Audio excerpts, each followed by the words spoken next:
What's your approach this week with just balancing like some recruiting, giving the guys rest? I mean, how do you approach this week with Bethune-Cookman? Well, our first priority is going to be ready to play and try to win the game. And this is a team that's 4-4. That's a better record than what we have. So we're going to do everything we can to prepare them.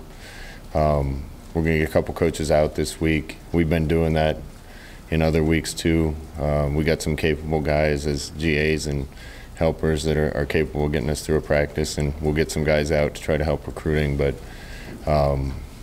we need to do what we need to do to get ready for the game.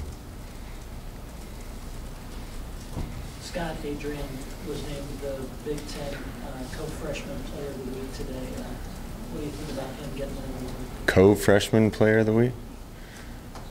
Who's the other one? Oh yeah, he deserves it too.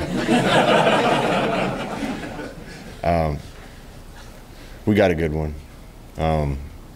For him to be doing what he's doing at his age, I've said it a bunch, but it's pretty impressive. And I didn't realize he was 25 or 29, and really had another one that got dropped. Their middle of field safety made a good play on another one, and he threw another one away. So it's hard to be much more efficient than that. When I was here, I didn't get to throw 29 passes in a game, but there's no way I would have completed 25. Scott, you have JoJo Dominant outside backer now. What kind of went into that decision and his versatility maybe that he can bring? Yeah, that isn't a position move. That's just a guy that knows safety that can also play nickel for us. Our Sam backer and nickel is outside backer and nickel is kind of interchangeable. JoJo's a safety, but especially with Ferg Gimpy a little bit, we needed another body down there, and he's a smart enough kid to know both those spots and give us some depth at Sam backer, particularly when we're playing teams with 3 wide receivers. Scott, you had your best offensive output of the season, 659 yards. What's clicking? Because that was a pretty good defensive front you faced on Saturday. What's clicking? We're just starting to execute it at a better rate. I've been saying we've been getting better. I think that showed up on the field. We just come short of a couple wins, but the offense is starting to understand the system. You can really tell on Mondays when we put a new game plan in, and the majority of it's stuff they've repped before. It's just different looks, different formations, things like that. And the last couple weeks, they just go out and run through it like they've been practicing those plays for 2 weeks. And that's when you know guys are starting to understand the scheme, understand their individual roles within the scheme and how to make something work. And our percentage of plays that everybody executed on was a lot higher than it has been in weeks past, and it's been moving in that direction for a while. Sam, did Miles Jones get in the game late? What's his development been like here the last couple of months for you guys? No, Miles didn't get in. We're going to try to use him as much as we can when the opportunity's there. He's like several other freshmen. They're really close. They're really close. We just need to see a lot of consistency to feel good about having them out there when the chips are down, and hopefully that time's coming before this season's over with Miles. You had mentioned on Saturday that Devon was a Sunday guy, meaning the NFL. That's quite a compliment. I was curious, what about him do you think translates to the next level? You obviously think a lot of this game. Well, I think I've said this a bunch. I think he's a step and a half faster than he was at the beginning of spring ball last year, and I think he's leaned out. He's gotten faster. For a guy his size, he makes people miss. I think you were able to see his top end speed the other day when he broke him. He finished him, and he's big and strong enough to run powerful. I had the opportunity to coach a great player before named Royce Freeman. Devine's a lot like him. Royce is having a really good freshman year, and I love watching him and following him, and Devine's the same type of running back. Scott, it's my understanding that Bethune-Cookman might not have taken this game before the fact that the staff knew you guys. Can you kind of walk us through just how this game was put together, your relationship with that staff? I think the relationship with the staff mostly hinges through Sean Beckton. Sean's a guy that was in Florida his whole life, and everybody down there knows how good a man he is. And we needed a game. I wanted our guys to be able to play 12 games. I'm not sure if they'd have turned it down. We're paying them quite a bit of money. but you know, we want to go out and play as hard as we can and try to get a win. I know they want to do the same thing, but I think both staffs understanding that there's good men on each staff. Sean Beckton being that kind of guy, I think they trusted us that our intentions were right in regards to this game, and we're glad to host them. Got a lot of respect for them and their coaching staff and their players, so looking forward to a good game. You went back and watched Saturday. Was that the best you've blocked on the perimeter as wide receiver? Yeah, at times it looked like I want it to look. I said it in the post game, but one of Divine's long runs. Anytime you're in quarters and we have one hat for the corner and the safety, we want our wide receiver to MDM block the most dangerous of the two. We called it double read here when I was in school. Matt did it, Jeff Lake did it, Lance Brown did it, Sean Weeding, all those guys. Johnny Vedra was the best at it. Haven't really seen one that looks like it's supposed to look yet until Saturday, and Divine broke the run to the front side the other day, and Mike came down and got the safety, and the corner fit late and turned into a touchdown. And those are the kind of unselfish plays that we need to have. One of the marks of a really good team is when their wide receivers block. That shows guys willing to sacrifice for the team even when they're not catching a ball. They go make a play that can help the team win. And there were some good blocks on the perimeter Saturday. The Eric Lee play on the kickoff return, did you notice that? Did you notice him catching him as it happened, or did you see it on film, and what was your reaction? When it happened, I was just hoping somebody would catch him. But Eric showed good hustle on that play. You know, he wasn't in position when he broke and continued to fight and sprint after it. And that turned out to be a really big play to get him stopped and then not getting any points out of that drive. So that's the kind of effort that we're looking for and that we preach to guys all the time. It was good to see it show up. Scott, you mentioned Sean Beckton. How much did it help during the tough start to have a staff that it wasn't a first-year staff that you knew well, or just the steadiness they showed through the tough start? Through this whole thing, I knew we had the right guys. I knew we were in the right schemes. I knew the coaches were coaching the players the right thing. I trusted every one of those guys. I said this before, but it was important through that the players didn't see us change. I don't think that's very good leadership to get them all fired up about this is the way we're going to do things, boys, until a couple things go the wrong way and then we change. I got a lot of really good men that I work with. I trust them. They've been doing the right thing the whole time, and it was just a matter of time before that led to good results. But having the whole staff come and guys that I trust and that I know can do the job and I've seen do the job before, that gave me some peace of mind that I knew we were moving in the right direction. And we still got a long way to go, but I know we're moving in the right direction.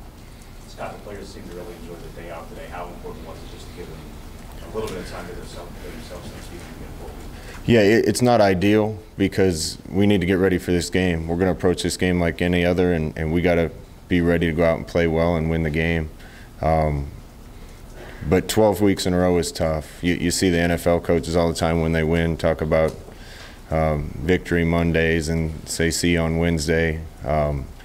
Not only do our guys need to rest a little physically, this has been long and a little bit stressful for these guys, and I think a day where they don't have to come into the building is positive. So we're going to make up for that time tomorrow, Wednesday, Thursday, and Friday, make sure our guys are dialed in and ready, but we just kind of felt like one day off would benefit us more than trying to get them back out there right away again.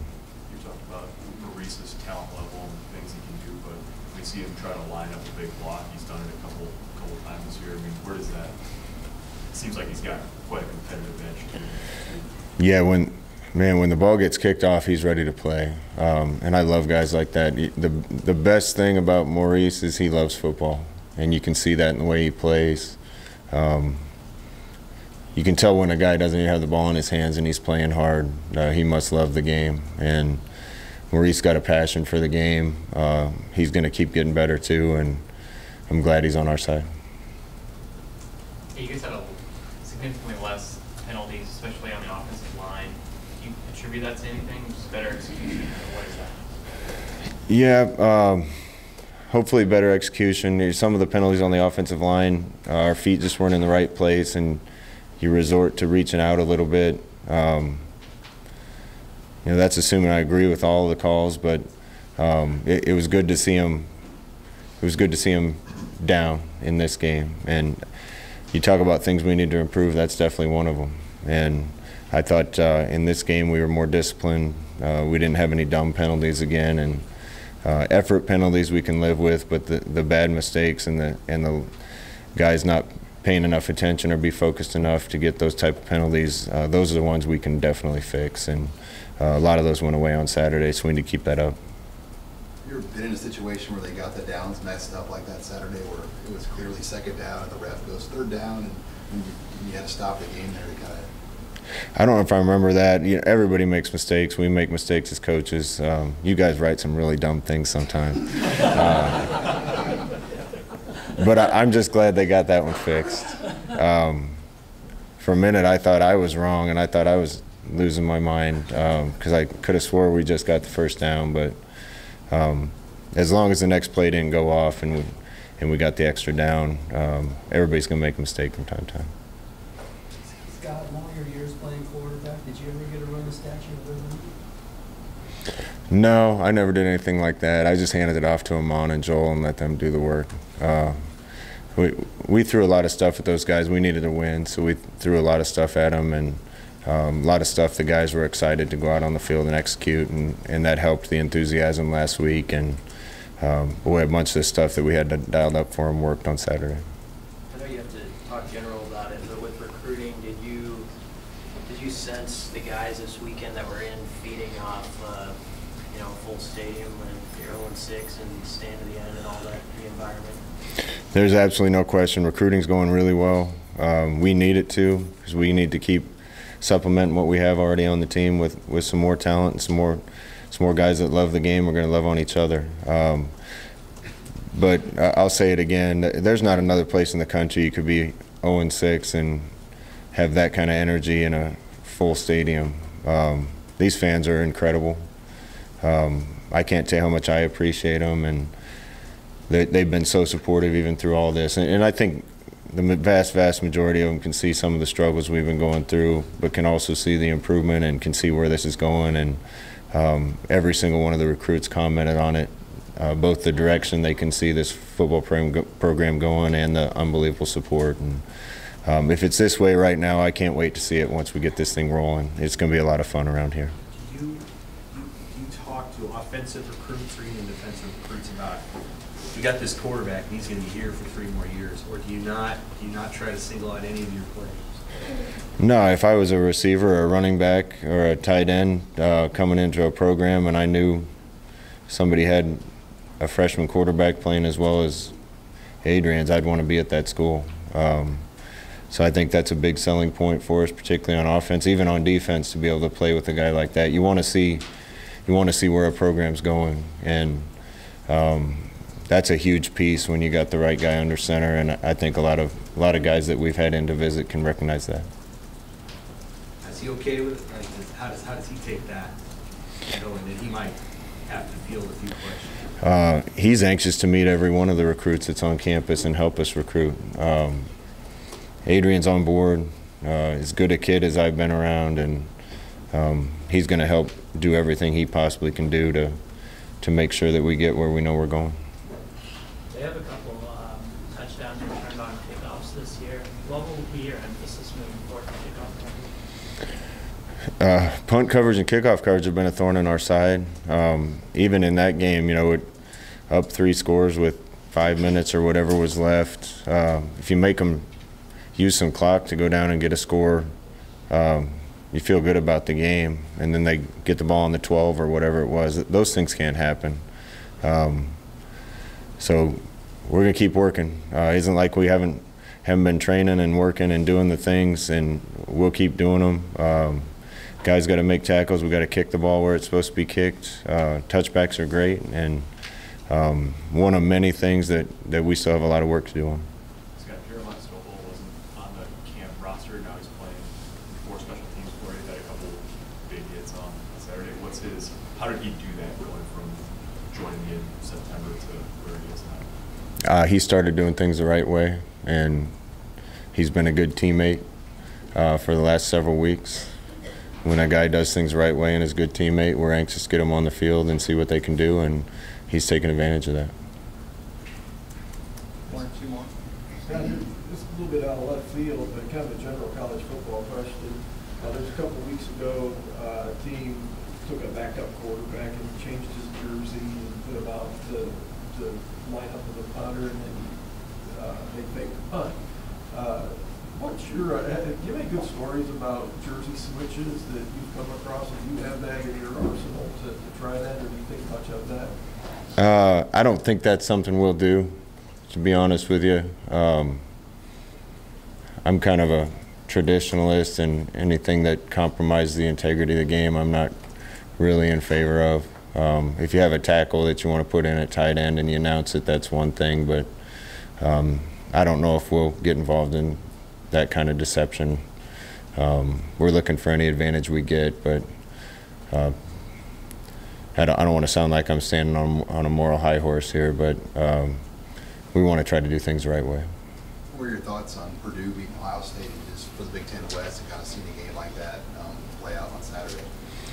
It gives me a lot of hope and encouragement. Not that we didn't have hope before, but you know, we're not that far away. A few weeks ago from being in the game and have a chance to beat Purdue. In fact, we made a lot of dumb mistakes. We'd have been right in that, or even been in a better situation. And got a lot of respect for Coach Braum. I said that before, and his team. This league is really good, top to bottom, and any team can beat any team week to week. And I think the encouraging thing is, you know, we weren't that far away from winning that game, and then they're able to knock off a really good team in Ohio State. That's kind of how the league is, but I think it shows that we're not that far away.